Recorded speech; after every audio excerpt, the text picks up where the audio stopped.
The marketplace buzzed with life on a warm afternoon. Vendors called out their prices, children tugged at their parents' sleeves for sweets, and tourists stopped every few steps to snap photos. But among all the noise, there was one man who didn't raise his voice. He sat quietly on a wooden stool near the entrance of the square, a small basket of flowers resting on his lap. His hands were rough, weathered, the kind that told a story of years of hard work. His back was slightly bent, his clothes simple, almost shabby. Yet his eyes, calm, deep and knowing, carried a quiet dignity. "Flowers for your loved one," he said softly whenever someone passed by. Most ignored him. Some shook their heads politely. A few children smiled, but their parents tugged them away quickly. That old man was Mr. Harris. For years, he came to the same spot, selling roses, lilies, and daisies he grew in his little garden outside town. To him, the flowers weren't just plants, they were memories. Each bloom carried a story, a piece of his heart. But not everyone saw it that way. That afternoon, a black luxury car rolled into the marketplace, its tinted windows gleaming under the sun. From it stepped a woman in high heels, her designer handbag swinging at her side. Every vendor's head turned. Her presence demanded attention. This was Victoria Lane, known in town for her wealth, fashion, and arrogance. She carried herself like the world belonged to her, her nose tilted just slightly upward as if breathing the same air as common folk was beneath her. She strolled past the fruit sellers, wrinkling her nose at the smell. She ignored the children who waved. And then, her eyes fell on Mr. Harris. An amused smile curled across her lips. "Really?" she muttered loud enough for everyone nearby to hear. "An old man, selling weeds on the street? What kind of pathetic life is this?" A few shoppers turned their heads, whispering. Mr. Harris looked up at her, his calm eyes meeting her sharp, mocking ones. "Flowers, miss?" he asked kindly, holding out a daisy. Victoria let out a sharp laugh. "Flowers? From you? Do you even realize how ridiculous you look? Sitting there like some beggar, wasting your last years hawking garbage. Honestly, someone should tell you to just give up." The crowd grew silent. No one dared step in. Mr. Harris, however, didn't flinch. He simply placed the daisy back in his basket and replied gently, "Sometimes, miss, the smallest flower holds more value than the grandest jewel." Victoria's laughter rang louder. "Jewel? Oh please. You wouldn't know the value of a jewel if it was staring you in the face. Old man, you should get lost. You're embarrassing yourself." Whispers ran through the market. Some looked at Victoria in disapproval. Others shook their heads sadly at the humiliation. But Mr. Harris only lowered his eyes, as if the words rolled off him like water on stone. He didn't argue. He didn't beg. He just waited. Victoria, satisfied with her little performance, turned to leave. Her heels clicked confidently on the cobblestone. And then, the sound of an engine hummed nearby. Another black car pulled up. Sleek. Expensive. But this one was different. Its doors opened smoothly, and out stepped two men in tailored suits. They walked with sharp precision, their eyes scanning the crowd. Victoria froze. Her arrogant smile faded. She recognized that kind of presence immediately, bodyguards. And they weren't here for her. They walked straight to Mr. Harris. "Sir," one of them said respectfully, bowing slightly. "Your car is ready. We apologize for being late." The market went still. All eyes snapped to Mr. Harris. The frail old man selling flowers slowly stood up, his back straighter than before. The bodyguards opened the car door for him, as if he were royalty. Victoria's jaw dropped. The old man she had just mocked wasn't just a flower seller. He was someone far greater. Gasps rippled through the marketplace as Mr. Harris, once dismissed as a poor, frail vendor, was escorted with dignity toward the gleaming black car. The bodyguards moved with such precision that it was obvious they weren't hired for the day. This wasn't charity. This wasn't coincidence. This was power. Victoria, frozen in her designer heels, felt her chest tighten. She couldn't understand. "What's happening? Who is he?" One of the guards gently reached for the basket of flowers. "Allow us, sir." But Mr. Harris shook his head. "No, these flowers are mine to carry." His voice was calm, yet there was weight in it, a weight that made people stand taller when they heard it. The men nodded respectfully, obeying without question. Victoria's perfectly manicured fingers gripped her handbag, so tightly her knuckles turned white. She whispered under her breath, "No, no, this can't be." Unable to hold back her curiosity, or her bruised pride, she marched toward the car. "Wait just a minute," she snapped, her voice cutting through the silence. Everyone turned. Mr. Harris paused, one foot already at the car's step. Slowly, he looked back at her. His eyes, so calm before, now held something sharper, something that made Victoria's throat tighten. Who are you really? She demanded, though her voice quivered slightly. The crowd leaned in, hungry for the truth. Mr. Harris studied her for a moment before replying with a quiet dignity. My name is Henry Harris. I am the founder of Harris Enterprises. The words struck like lightning. Gasps filled the air again. People murmured. Harris Enterprises, the multinational corporation known across the world. Real estate, finance, technology. His empire touched nearly everything. Victoria's eyes widened in horror. She knew that name. Everyone did. Harris Enterprises was worth billions. And the man standing in front of her, the one she had ridiculed like trash, was the very man who had built it all. No, that's impossible, she stammered. If you're that man, then what are you doing here? Selling flowers. Mr. Harris's lips curved into a faint smile. Because Mississippi Lane, he said gently. These flowers were planted by my late wife. Every rose, every daisy, every lily. She touched them with her own hands. And now that she is gone, tending to them keeps her alive in my heart. I do not sell flowers for money. I share them with people, because love should never be locked away. The marketplace fell into silence. Even children seemed to stop fidgeting. His words carried a weight that silenced arrogance, greed, and vanity. But Victoria wasn't ready to surrender her pride. She forced a laugh, though it cracked halfway. So what? You're some rich old man who plays gardener. That doesn't change the fact that you look pathetic, sitting out here like a beggar. The crowd gasped at her audacity. But Mr. Harris didn't flinch. He only looked at her with something deeper than anger. Pity. Pathetic? He echoed softly. Perhaps. But tell me, young lady, what is more pathetic? A man honoring the memory of the woman he loved, or a woman who measures worth only by handbags and heels? The crowd murmured in agreement. Several people nodded. Victoria's face flushed red. She wanted to argue, to scream, but the words lodged in her throat.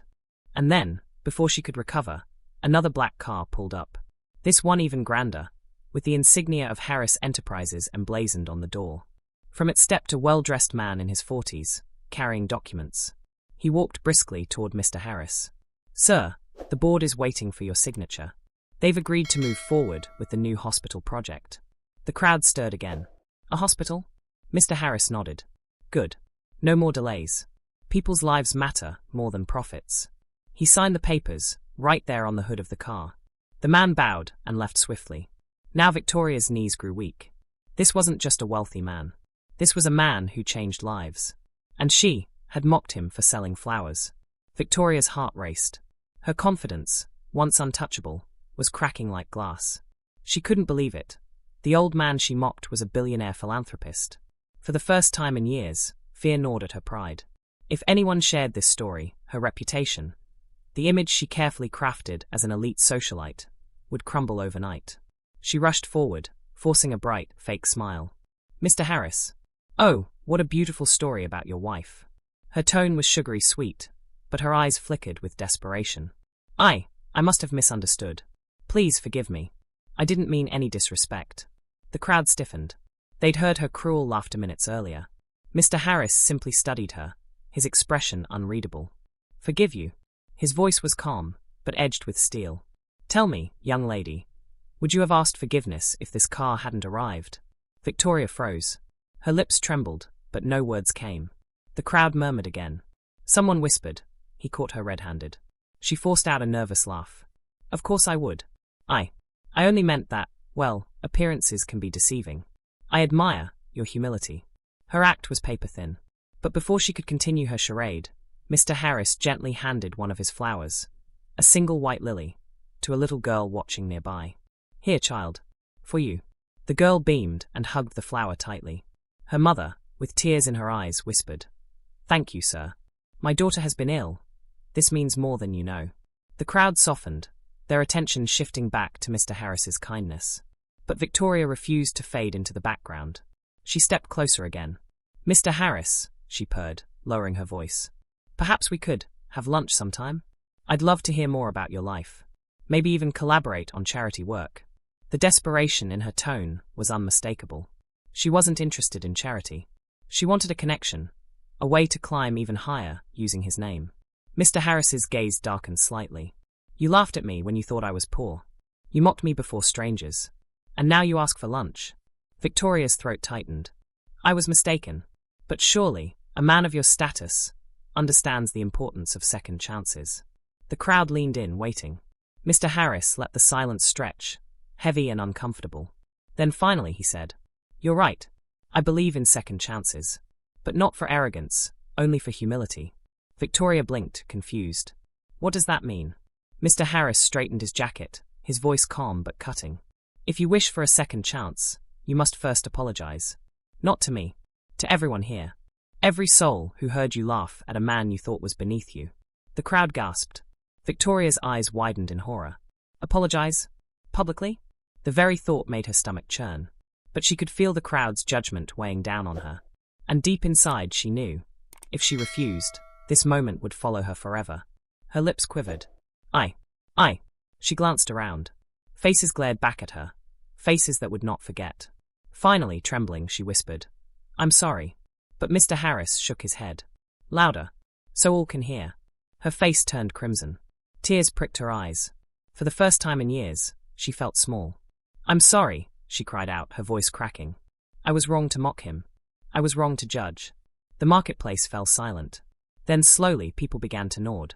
Some even clapped softly, though not for her, for Mr. Harris, for the lesson he had forced her to face. Victoria stood there, humiliated, her mascara streaking down her cheeks. She had gotten her second chance, but it came at a price. And then, just as the crowd began to disperse, Mr. Harris turned to her one final time. Young lady, he said quietly, so only she could hear, second chances are not gifts. They are tests. What you do next will determine whether you've truly learned, or whether you'll fall again. Victoria's heart pounded. She knew this was far from over. Victoria stood frozen, her humiliation still fresh, but something in Mr. Harris's words lingered. Second chances are not gifts. They are tests. She wanted to run, to escape the stares and whispers of the crowd, but her pride glued her feet to the ground. Deep inside, however, another feeling stirred: shame. Real shame. Mr. Harris handed out more flowers to strangers, speaking kindly to children, offering gentle words of encouragement to struggling families. Every gesture was effortless, genuine. And with every passing second, Victoria realized how shallow her own life looked in comparison. Her mind flashed back to every dinner party where she boasted about her wealth. Every time she looked down on a waiter, a clerk, or anyone she deemed beneath her. For the first time in her life, she questioned herself. Then something unexpected happened. Mr. Harris turned, walked toward her, and pressed a single rose into her hand. This, he said softly, was my wife's favorite. She believed flowers carried lessons. This rose is not for your vanity, but your growth. Victoria stared at the rose, her throat tightening. Why would you give me this? After what I did? Because, he said, the cruelest people often need kindness the most. But kindness is only powerful if it changes you. Will it? The question cut deeper than any insult ever could. The crowd had mostly dispersed now, though a few lingered, watching curiously. Victoria's hands trembled as she held the rose. In that moment, she had two choices: continue her life of arrogance, or allow herself to change. She swallowed hard. I want to try. Mr. Harris studied her for a long moment, then gave a small nod. Good. Then prove it. Not with words. With action. Weeks passed. Victoria was rarely seen at the upscale parties she once dominated. Instead, she began volunteering quietly at local shelters, schools, and hospitals. At first, people laughed behind her back, assuming it was just a publicity stunt. But over time, her persistence silenced doubters. And one evening, as she handed out food at a shelter, she saw him again, Mr. Harris. Standing in the corner, watching. He gave her a gentle smile. So, you chose action. Victoria felt tears sting her eyes. I did. And for the first time in my life, I feel free. Mr. Harris nodded, a glimmer of approval in his eyes. Then my wife's favorite flower has done its work. The two shared a quiet moment of respect. An arrogant young woman transformed by the humility of an old man selling flowers. And though Victoria's journey had only just begun, she would never again see the world the same way. Because sometimes, the richest lessons don't come from boardrooms or ballrooms, but from a single rose handed to you by the very person you once thought was beneath you. And that's the lesson we often forget. True wealth isn't in money, but but in kindness. Tell me in the comments, what would you have done if you were in Victoria's shoes? Would you have apologized? Or walked away? We'd love to hear your thoughts.